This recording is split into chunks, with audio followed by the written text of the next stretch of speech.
La última secta judía que vamos a ver, que no necesitamos tanto estudiarla, sino más bien solo mencionarla, cristianos, o como les decían antes, los del camino.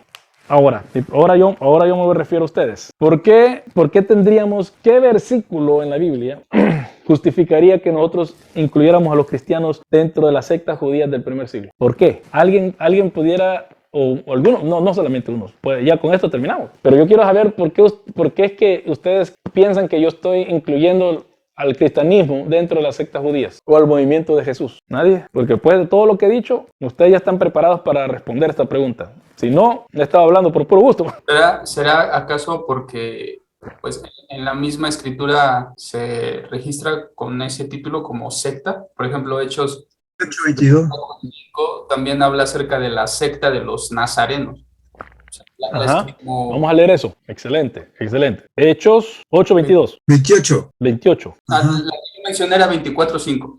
Secta de los nazarenos. Hechos 24:5, primero vamos al 24:5. Pues hemos descubierto que este hombre es verdaderamente una plaga y que provoca disensiones entre los judíos por el mundo entero y es líder de la secta de los nazarenos. Eso, de la secta de los nazarenos. Exacto. Los consideraban una secta. ¿Y el otro? El otro 24:5, me parece. No, 24:5 ya lo acabo de leer. Ok. 28:22, Hechos. 28:22. Ok, vamos a leerlo. Dice, pero deseamos oír de ti lo que enseñas, porque lo que sabemos de esta secta es que en todas partes se habla contra ella. que de plano, ¿verdad? y habían puesto ahí, y Luis Jovel también. De Luis Jovel hablan de todos lados.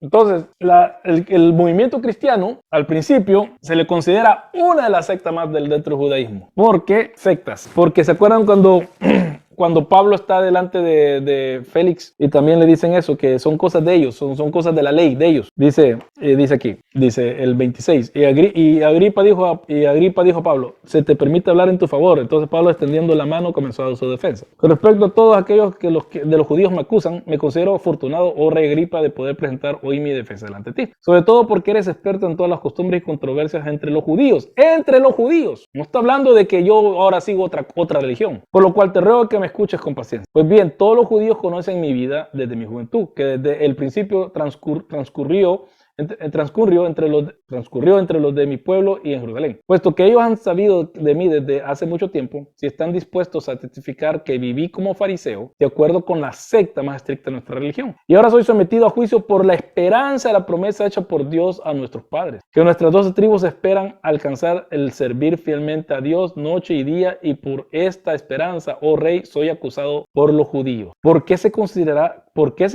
increíble entre vosotros que Dios resucita a los muertos? Yo ciertamente había creído que debía hacer muchos males en contra del nombre de Jesús de Nazaret. Ahí viene la secta de los nazarenos. Y esto precisamente es lo que hice en Jerusalén. No solo encerré en cárceles a muchos de los santos con la autoridad recibida de los principales sacerdotes, sino que también cuando eran condenados a muerte yo daba mi voto contra ellos. Castigándoles con frecuencia en todas las sinagogas, procuraba obligarlos a blasfemar y locamente enfurecido contra ellos, seguí persiguiendo aún hasta en las ciudades extranjeras. Ocupado en esto, cuando iba para Damasco con autoridad y comisión de los principales sacerdotes, al mediodía, oh rey, yendo de camino, vi una luz procedente del cielo más brillante que el sol, que resplandecía en torno mío y los que viajaban conmigo. Y aquí otra cosa que dice en esa entrevista que dije al principio con respecto a Antonio Piñero y al judío Agatel, el Irving Agatel, Irving también dijo esto, que Jesús es el sol, que Jesús es el sol el sol de las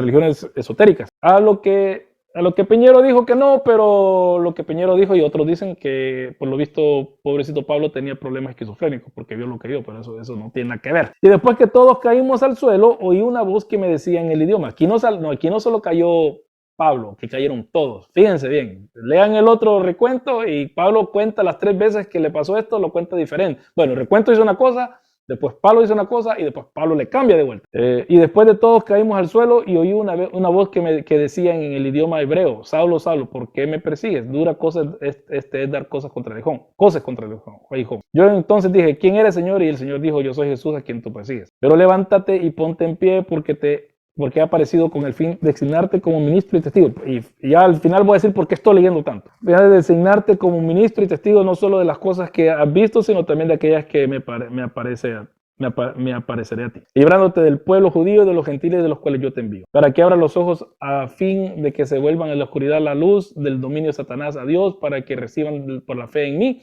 el perdón de pecados y herencia entre los que han sido santificados. Por consiguiente, oh rey Agripa, no fui desobediente a la visión celestial, sino que anunciaba primeramente a los que estaban en Damasco y también en Jerusalén, y después toda la región de Judea, y aún a los gentiles que debían arrepentirse y volverse a Dios, haciéndose obras de arrepentimiento. Por esta causa algunos judíos me prendieron en el templo y trataron de matarme. Así que habiendo recibido ayuda de Dios, continúo hasta este día testificando, tanto pequeños como a grandes, no declarando más de lo que los profetas y Moisés dijeron que sucedería. Que el Cristo había de padecer y que por motivo de su resurrección de entre los muertos, él debía ser el primero en proclamar luz tanto al pueblo judío como a los gentiles. Mientras Pablo decía esto en su defensa, Festo dijo a gran voz: Pablo, estás loco, tu mucho saber te está haciendo perder la cabeza. Mas Pablo dijo: no estoy loco, excelentísimo Festo, sino que hablo palabras de verdad y de cordura, porque el rey entiende estas cosas y también le hablo con confianza porque estoy persuadido de que él no ignora nada de esto, pues esto no se ha hecho en secreto. Rey Agripa, ¿creen los profetas? Yo sé que crees. Y Agripa lo dejó. Mi pregunta a ustedes, mis queridos estudiantes y amigos y compañeros de video que están viendo esto: ¿cuándo Pablo dijo que era cristiano? ¿Cuándo Pablo dijo que era cristiano? El primero que empieza a usar el término cristiano para sí mismo, aparte de Hechos, allá en Antioquía, fue Pedro, cuando dice: sí, pero si sufrimos como cristianos. Pablo no dice eso. En el pensamiento de Pablo, ¿de qué es él? ¿Qué es lo que él dice que es? ¿Qué dice que es? A ver, ¿lo leyeron conmigo? Se identificaba como judío. Fariseo. Ajá. Él sí, y en Filipenses... No cambió de religión, por decirlo. En su mente, él nunca cambió de religión. Ajá. Y esto esto va en contra de la reforma, porque la reforma Lutero ve el judaísmo de una cosa y el cristianismo de otra cosa, mientras que Pablo no ve eso. Por eso es... Ajá. O sea, en lo que yo voy armándome el cuadro es que Pablo ve precisamente en Cristo el cumplimiento de todo lo que él creía como judío.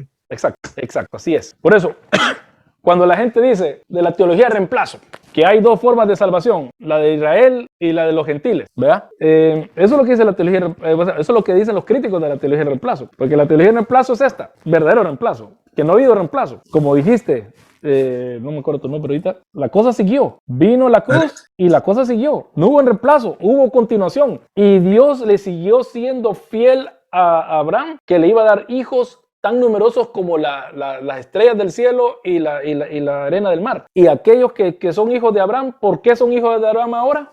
No es que Israel ha sido Pablo no piensa que está siendo reemplazado Israel con los gentiles. Simplemente lo que está diciendo es que tuvieron la fe de Abraham y por lo tanto son hijos de ¿quién? De Abraham. No hay reemplazo. Uh-huh. Para Dios no hay reemplazo, porque para Dios no hay judío, ni griego, ni escita, ni bárbaro. Todos son uno en Cristo. Entonces, la verdadera teología de reemplazo es reemplazar ese pensamiento paulino e introducir que no, los judíos como nación siguen siendo algo diferente, algo especial. Eso es un misterio, yo no lo sé. Eso yo no lo sé. Porque entonces yo, como descendiente judío, pudiera decir: yo soy parte, pero yo vengo a ser parte de este pueblo, ya no soy parte del pueblo de acá. O sea, ya este pacto ya se acabó. Yo soy parte de este pacto. ¿Por qué estamos tan necios queriendo hacer este pacto aún que trabaje? Yo no lo puedo entender. Por eso, ustedes saben que hay un hermano español que ha escrito a Jacob Amey, algo así. Y con él supuestamente teníamos que haber tenido un debate acerca de eso. Yo no entiendo por qué es que Cristo prometió que de estas piedras, que Dios puede levantar hijos de Abraham desde las piedras, ¿verdad? Y viene Pablo y el argumento de él es de que no ha habido reemplazo, simplemente ha seguido el plan de Dios, no está en stand-by. No se frustró aún por lo que yo estoy viendo es que Pablo, me corrige si me equivoco la percepción, Pablo está viendo que en ningún momento el plan de Dios se frustró, aun cuando Israel no permaneció fiel. Siguió adelante como sea. La soberanía de Dios. Exacto. O sea, si ahí yo puedo ver la soberanía, pues... Exacto, ahí está. Entonces, ¿qué pasa?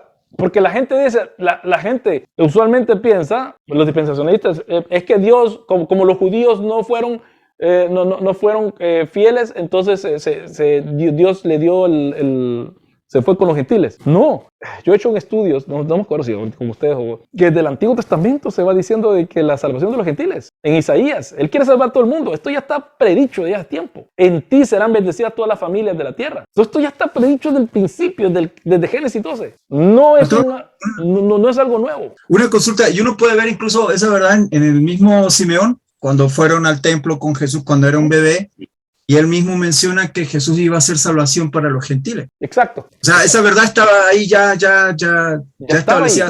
Ya estaba manifiesta, pero como hemos podido ver, no toda la gente le gusta aceptar, todas las sectas creían sus propias cosas. Entonces, bueno, Jesús es el Tajeb, el que regresará, ¿verdad?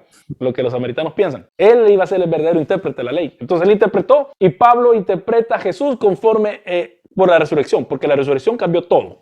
Si Jesús ha resucitado ya antes de la resurrección general, es que algo ha pasado. Algo ha pasado. Entonces, todas las promesas, porque la promesa es la resurrección. Y si Jesús ya resucitó, entonces las promesas ya se dieron en Cristo. Entonces, aquellos que crean en Cristo, no, por eso es que dije la vez pasada, que cambiaron de ser un pueblo templocéntrico o toracéntrico, eso lo pensé ayer yo, toracéntrico, llegaron a ser un pueblo, hemos sido nosotros un pueblo cristocéntrico. Ya Cristo es el templo, recordemos. En mi cuerpo, Él es la palabra, la Torá, Él es la palabra. Todo lo que ellos ocupaban, que los unía, todo se vuelve en Cristo. Y eso, por eso Pablo en Filipenses 3 dice, de vuelta dice lo mismo, y volvemos al punto Filipenses 3, dice, y Pablo está lidiando con los mismos problemas que yo estoy criticando ahorita. Por lo demás, hermanos míos, regocijaos en el Señor, a mí no me es molesto escribiros otra vez lo mismo y para vosotros es motivo de seguridad. Cuidado de los perros, cuidado de los malos obreros, cuidado de la falsa circuncisión, porque nosotros somos la verdadera circuncisión, que adoramos en el Espíritu de Dios y nos gloriamos en Cristo Jesús,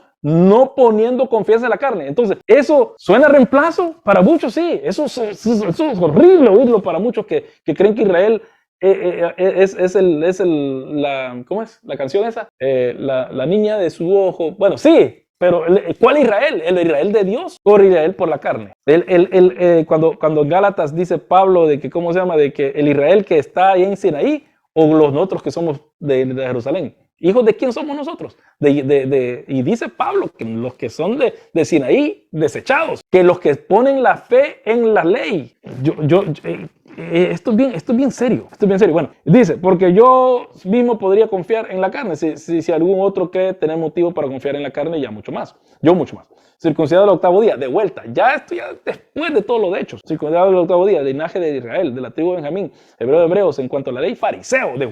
A estas alturas, ¿por qué Pablo sigue diciendo que es fariseo? En cuanto al celo, perseguidor de la fe, en cuanto a la justicia de la ley, hallado irreprensible. Pero todo lo que para mí era ganancia, lo estimo como pérdida de estiércol por amor a Cristo. Aún más, yo estimo como pérdida todas las cosas en vista del incomparable valor de conocer a Cristo Jesús, mi Señor, por quien lo he perdido todo y lo considero como basura a fin de ganar a Cristo. Antes era la Torá, antes era el templo, ahora es Jesús, Cristo. Y Jesús, o Yahshua, como usted le quiere decir, las raíces hebreas están equivocadas, se le puede decir de cualquier forma. Y conocerle en el poder de su resurrección y la participación en sus padecimientos, llegando a ser como él en su muerte, a fin de llegar a la resurrección de entre los muertos. No que lo haya alcanzado, que ya haya llegado a ser perfecto, sino que sigo adelante a fin de poder alcanzar aquello por lo cual también fui alcanzado por Cristo. Hermanos, yo mismo no considero haberlo alcanzado, pero una cosa hago, olvidando lo que queda atrás y extendiéndome a lo que está delante. Prosigo hacia la meta para obtener el premio del supremo llamamiento de Dios en Cristo Jesús. Así que todos los que somos perfectos tengamos esa actitud. Y si en algo tenéis una actitud distinta, eso también os lo revelará Dios. Sin embargo, continuemos viviendo según la misma norma que hemos alcanzado. O sea, él no dejó de ser judío, pero ahora él tiene la fe en Cristo. Entonces, en el Nuevo Testamento hay dos ¿cómo se llama? Hay dos pasajes en Hechos 24:5 y 28:22, donde se le dice al cristianismo secta. Una secta, pero del judaísmo. Es hasta en ¿cómo se llama? Es hasta en Apocalipsis, y con esto sí ya terminamos, porque si no, yo empezar ya tengo unas cosas que quiero decir, pero mejor no, porque si no, no voy a terminar nunca. Apocalipsis capítulo 2, capítulo 2 o capítulo 3, ¿dónde está? Sinagoga. Ya se me olvidó dónde está la cosa esta. Yo lo que hice unos estudios. Sinagoga. Apocalipsis 2:9 dice: yo conozco tu tribulación y tu pobreza, pero tú eres rico, y la blasfemia de los que se dicen ser judíos y no lo son, sino que son sinagoga de Satanás. Judíos y no lo son. Históricamente, los cristianos se reunían en las sinagogas, como vemos en Hechos, pero como ya proclamaron a Jesús el Cristo, el Mesías, entonces los judíos lo estaban echando. ¿Qué dice Juan? ¿Por qué los judíos detestan tanto a Juan? Porque les dice sinagoga de Satanás. La verdadera sinagoga son ustedes. Y ahí sigue, y sigue la pugna. Después, 3:9 dice, y aquí yo entregaré a aquellos de la sinagoga de Satanás que se dicen ser judíos y no lo son, sino que mienten. Y aquí yo haré que vengan y se postren a tus pies y sepan que yo te he amado. Bueno, entonces, ¿quién es el verdadero judío ahora? Según Juan, los que están en la sinagoga, que son judíos que no aceptan a Jesús como el Mesías, o los que están siendo echados de las sinagogas porque son sinagogas de Satanás, porque no son la verdadera sinagoga. Somos nosotros la verdadera sinagoga. No es la verdadera iglesia en estos tiempos. Se fijan, en Apocalipsis 2 y 3, no es la verdadera iglesia lo que está peleando, es la verdadera sinagoga. ¿Quién es la verdadera sinagoga? Nosotros. Así que sí, eran considerados por los romanos también una secta más, pero una vez que los cristianos, que los judíos dijeron, no, ustedes para afuera, ustedes son otra religión, entonces los cristianos empiezan a ser perseguidos, porque los cristianos no estaban entonces exentos, como los judíos estaban exentos a no adorar al César, mientras los cristianos no estaban exentos, por lo tanto era una religión ilícita, y eso con el doctor Zamora lo hemos dicho, con Jesús Zamora lo hemos dicho bastantes veces. Ok, entonces con esto, claro, nosotros en la casa seguimos un poquito más, pero ¿alguna pregunta antes de terminar? ¿O algún comentario? ¿Ninguna? Hay una, a ver si me acuerdo que me surgió una pregunta cuando se estaba hablando. Básicamente cuando Pablo conocía las promesas que tenían como judío, ¿no? Ok. Pablo tenía claro las promesas que se habían hecho y las creía antes de conocer a Cristo. Conoce a Cristo y por lo que voy entendiendo, como que Cristo fue la pieza que le iluminó todo el cuadro y comienza a ver que en Cristo se empiezan a cumplir todas esas promesas que se habían hecho antes, ¿no? Lo que le voy entendiendo a ustedes es que la resurrección de Cristo es lo que cambió el juego del tablero, por decirlo así, de una manera increíble. O sea, las promesas futuras se plantaron en Cristo, una cosa así. Sí, porque el fin tiene...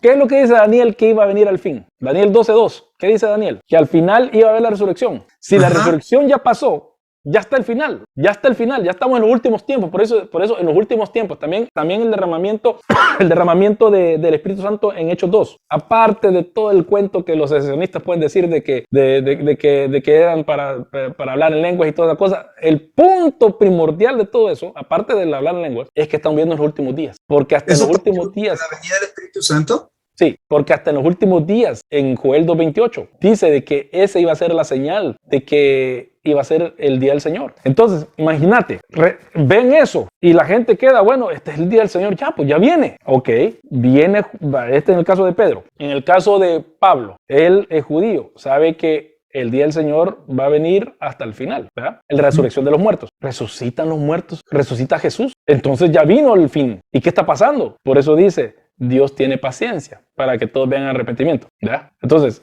ese evento, el evento de la venida del Espíritu Santo y el evento de Pablo, son como experiencias paralelas que Lucas pone porque si ustedes fijan, la mitad del libro de los Hechos narra lo que le pasó a Pedro. Después que ya Pedro desaparece, ¿quién es el que sale sobresaliendo? Pablo. Entonces pone dos experiencias sobrenaturales en la vida de cada uno. Cada uno comienza con una cosa sobrenatural en su relato, por decir así. El relato de Pedro, Hechos 2. El relato de Pablo, Hechos 9.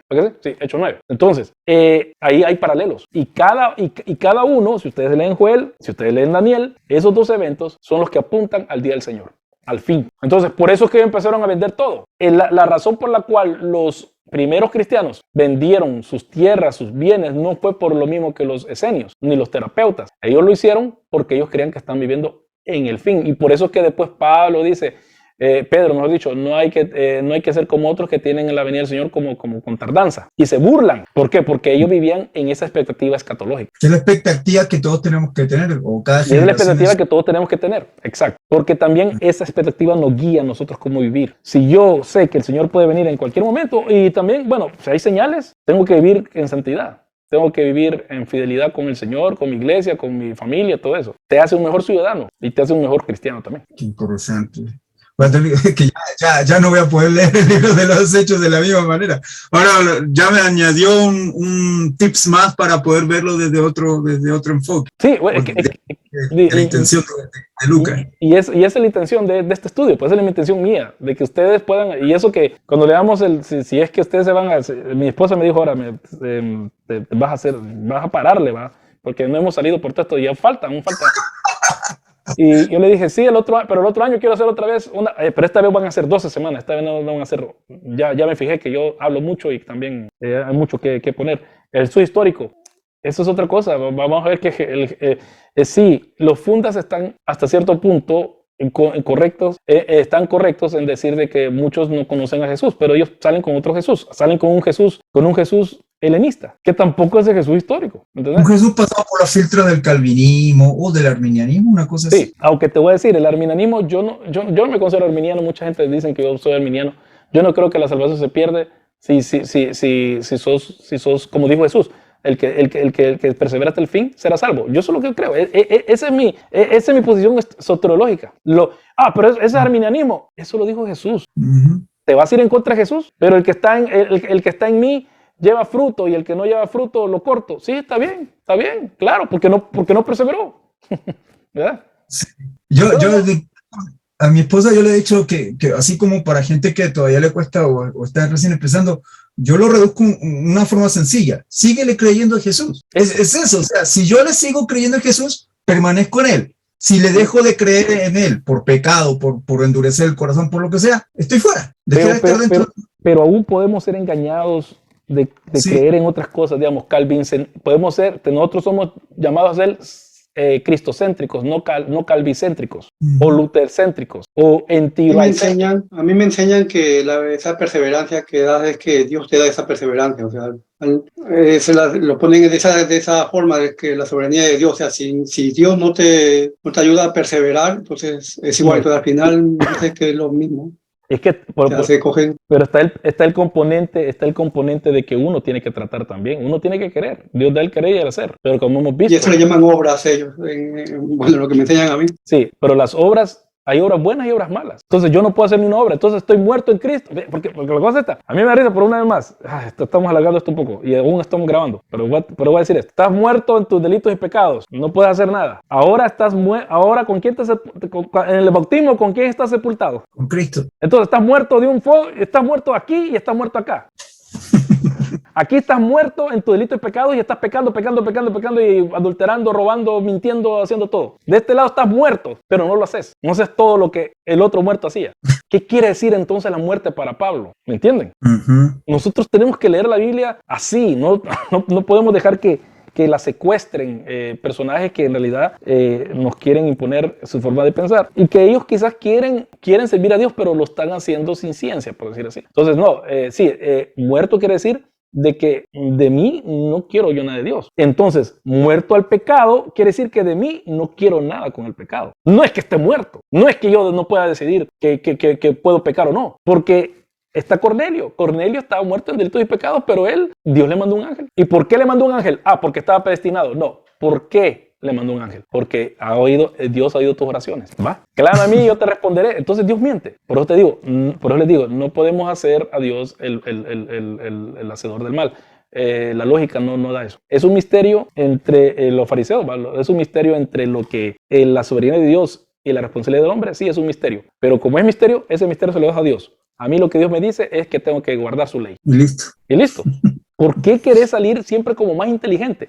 El mismo espíritu que tienen los exfundas. Que los exfundas siempre nos miran a uno. Porque tú eres confesional. Por eso es que no entiendes. Porque tú tienes un compromiso con una fe. Yo no. Yo soy más inteligente que vos porque yo solo tengo compromiso con la arqueología o con la filología. Sí, pero estás mal. Porque lo que vos estás diciendo está mal.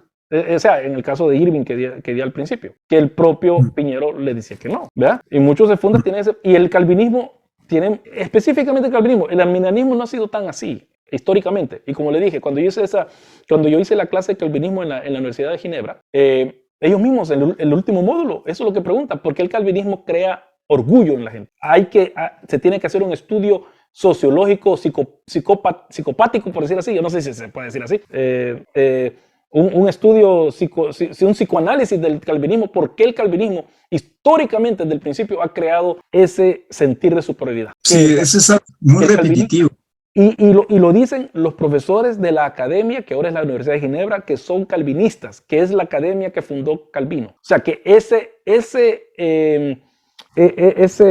¿cómo se diría? Esa observación, pero no, ese fenómeno está desde el principio dentro del calvinismo. Yo creo que una de las cosas que el calvinismo hace es que, bueno, observando, mata una de las cosas importantes, que es lo que nos produce el evangelio, la empatía, el recordar que uno estuvo también en una situación o estuvo en los zapatos de otra persona, porque lo que noto en el calvinismo es, claro, harto conocimiento, pero nunca se ponen en el lugar, en el sitio de otro lugar, o sea, no hay un deseo de querer, oye, déjame, te quiero enseñar esto para que aprendas, darte las herramientas, sino que simplemente es o te llamo hereje, o tú no entiendes nada, o etcétera, o sea, ahí hay como un ego inflado. Exacto.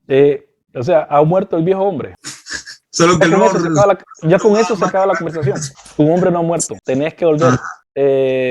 Tenés que dejar de oír a Paul Washer y empezar a leer a Cristo, leer a Pablo, leer a Jesús. Dios todo. Porque ellos están interpretando a Dios conforme a los lentes de que Paul Washer le ponen, que John MacArthur. Y les digo a ustedes, y con esto sí termino, voy a terminar y nos vamos a quedar un ratito solo para explicar otra cosa, para los estudiantes. Les digo, en el mundo calvinista, Paul Washer, John MacArthur, Lawson, Sugel, Núñez y todo su séquito no son considerados calvinistas, ni los conocen los calvinistas históricos. Por eso yo digo, ellos son